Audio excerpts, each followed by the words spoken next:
Hi, this video is on motion graphics. So here's your basic title card, which I also use as a thumbnail for their YouTube site. And then here we have our basic presentation. You have the PowerPoint as the main screen, the speaker in the bottom right, and their logo on the upper left. But let's take a look at how I actually did that. So let me open it up here, and we'll take a look. So let me start by reducing their logo. And this is the screenshot that they had. So the house did not record the screens. I didn't produce this event.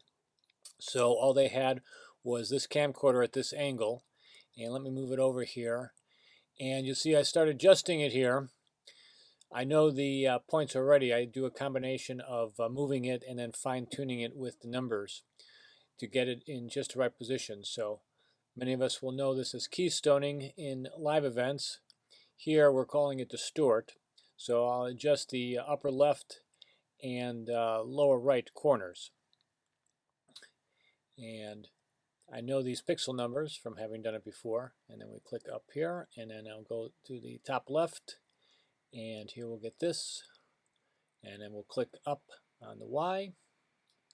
And boom. Now we're pretty much square there. And I'm going to crop it just a little bit so it's a nice clean image there that's going to give us the space for the camera and for the logo.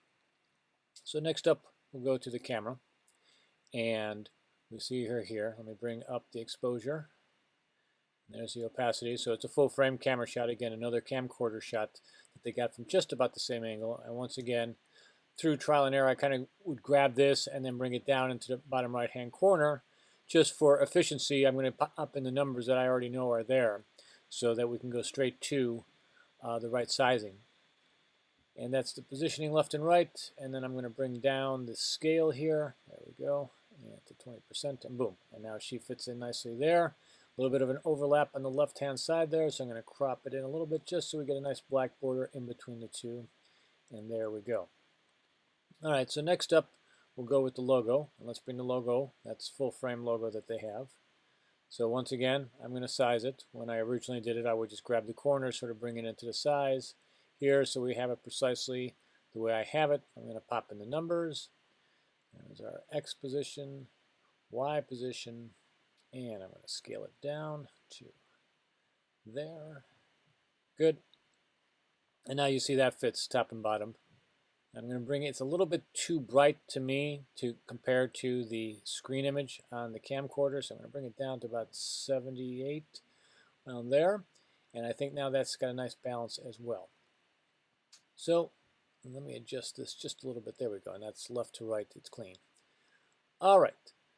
Now let's take a look at it full frame, and you can see what I've done there and how everything looks balanced there. Now we also had audio issues because obviously the camera shot is going to be just a camera top mic, but fortunately the in-house audio guy did have an ISO recording. So let's take a look at that down here as well.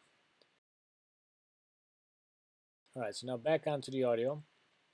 Let's take a listen to the camera shot here. To make the gradients that is useful for constructing adversarial example, non-existent or incorrect. However, so you can see you have the proximity effect, and then here's the inboard in the sense that record. it only increased the difficulty for the so I set that up to solve the constraint optimization problem. However, it's at a different speed, so every few minutes I'd have to resync it. So you see it here, I've got a clip here, I would have to take out a little bit of space just to resync it. One was at 44.1 and then the cameras were at 48. So that's how we do it.